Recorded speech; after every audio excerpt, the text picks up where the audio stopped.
So hello guys, मेरा आज जो है हॉस्टल वार्डन का डीवी जो है वो कंप्लीट हो गया है। अभी जो है पीजीटी केमिस्ट्री का डीवी बाकी है, बट हॉस्टल वार्डन का हो गया है। सो आप लोगों में से कई लोग जानना चाह रहे थे कि मेरा एक्सपीरियंस कैसा रहा। सो जो मेरा डीवी था वो एनटीआरआई दिल्ली में था। तो मैं आपको बता दूं, जो यहाँ का स्टाफ है वो काफ़ी कोऑपरेटिव है। ऐसी बात नहीं है कि वो कोऑपरेटिव नहीं है, वो अपनी लिमिट एक्सटेंड करके हर किसी को सिलेक्ट करना ही चाहेंगे, क्योंकि जैसा आपको पता है उन्होंने 1:1 में ही कैंडिडेट को बुलाया है। बट अगर आपके डॉक्यूमेंट्स में कुछ गड़बड़ी है तभी वो आपको अंडरटेकिंग दे रहे हैं या डिस्क्वालीफाई कर रहे हैं, नहीं तो वो कोशिश यही करेंगे कि सबका जो है वो सिलेक्शन हो। और जैसे कि कई लोग कास्ट सर्टिफिकेट के बारे में पूछ रहे थे, तो मैं बता दूं कास्ट सर्टिफिकेट जो है वो न्यू ही चल जा रहा है। जिनका भी न्यू कास्ट सर्टिफिकेट है सबका वैलिड है।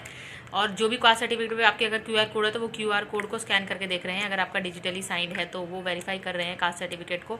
और जितनी भी आपकी मार्कशीट है उसमें सब में स्पेलिंग्स को मैच कर रहे हैं, आपके नेम की, आपके फादर मदर नेम की स्पेलिंग को मैच कर रहे हैं। और जैसा अगर आपके नाम के आगे, अगर उनको ना स्पेसिफिकली सुबह ही मतलब बायोमेट्रिक के टाइम पे ही बोल दिया था, अगर किसी के नाम के आगे कुमारी या मिस मिसेस कुछ भी लगा है तो आपको एक एफिडेविट 100 रुपीज़, एटलीस्ट 100 रुपीज़ के स्टैम्प पेपर पर बनवाना पड़ेगा। 10 या 50 रुपीज़ के स्टैम्प पेपर का एफिडेविट वैलिड नहीं होगा। और कास्ट सर्टिफिकेट जो है वो सेंटर के फॉर्मेट में ही चाहिए, बट अगर आपका न्यू है तो न्यू बिल्कुल वैलिड है, तो टेंशन लेने की कोई बात नहीं है।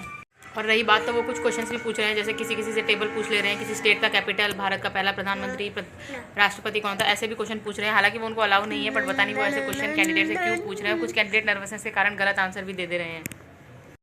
तो मैं बता दूं, जो लोग डीवी कर रहे हैं वो मुझसे पूछे कि आपके डॉक्यूमेंट्स फर्जी तो नहीं है करके। मतलब मैंने कहा नहीं सर, आप वेरीफाई कर सकते हैं, आप री वेरीफाई बार बार वेरीफाई भी करवा सकते हैं।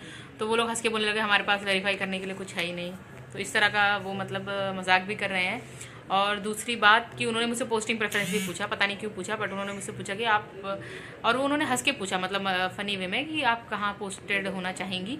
तो मैंने भी फ़नी वे में उनको बता दिया कि सर कश्मीर छोड़ के मैं कहीं भी ऑल ओवर इंडिया कहीं भी पोस्टेड होने के लिए तैयार हूँ। तो उन्होंने मुझसे पूछा कश्मीर क्यों नहीं, तो मैंने ऐसे ही मतलब मजाक में बोल दिया सर डर लगता है। तो मुझसे ये गलती है, क्योंकि वहाँ पैनल में जो 3 लोग मेरा डीवी ले रहे थे उसमें से एक कश्मीरी था, तो जो साइड वाले सर थे उन्होंने बोला अरे ये भी कश्मीरी है। तो मुझे बड़ा बुरा लगा, बाद में मैंने सॉरी भी बोला उनको।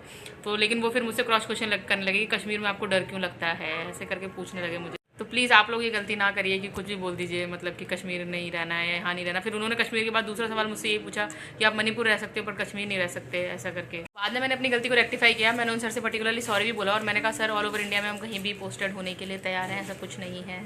तो मुझसे उन्होंने ना पर्टिकुलरली नॉर्थ ईस्ट में जितने भी स्टेट्स हैं उन सब के कैपिटल पूछे।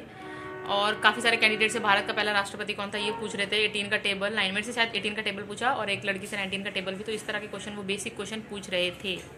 मैंने जो है अपनी ग्रेजुएशन और पोस्ट ग्रेजुएशन जो है वो फर्ग्यूसन कॉलेज पुणे से किया। तो वो मुझसे पूछ रहे हैं आपने तो इतने अच्छे कॉलेज से किया, आप तो इतने टैलेंटेड हो, तो फिर आप हॉस्टल वार्डन की पोस्ट के लिए क्यों अप्लाई किया आपने इसके लिए। तो इस तरह के सवाल वो पूछ रहे थे। तो डरने की बिल्कुल कोई बात नहीं, अगर आपके डॉक्यूमेंट सब सही है, करेक्ट है, तो कुछ नहीं होगा। और जैसा कि मैंने बताया कास्ट सर्टिफिकेट की कोई कट ऑफ डेट नहीं है। मैंने उनसे क्रॉस क्वेश्चन भी किया सर कि रायपुर छत्तीसगढ़ में जो है ऐसा हो रहा है कि वो कट ऑफ डेट के बाद का कास्ट सर्टिफिकेट एक्सेप्ट नहीं कर रहे हैं। तो सर ने मुझसे पूछा आपको किसने बोला, तो मैंने बताया सर रायपुर में ऐसा हो रहा है। तो उन्होंने मुझसे, सर ने ये भी पूछा कि आपका कैसे कांटेक्ट हुआ रायपुर के कैंडिडेट से। तो मैंने बोला सर उन्होंने एक नोटिस भी निकाला था और टेलीग्राम के थ्रू हम सब करेक्टेड है। तो सर ने वही बोला कि ऐसा कुछ नहीं है, न्यू कास्ट सर्टिफिकेट भी बिल्कुल एक्सेप्टेड है, बट वो सेंट्रल गवर्नमेंट की फॉर्मेट में होना चाहिए।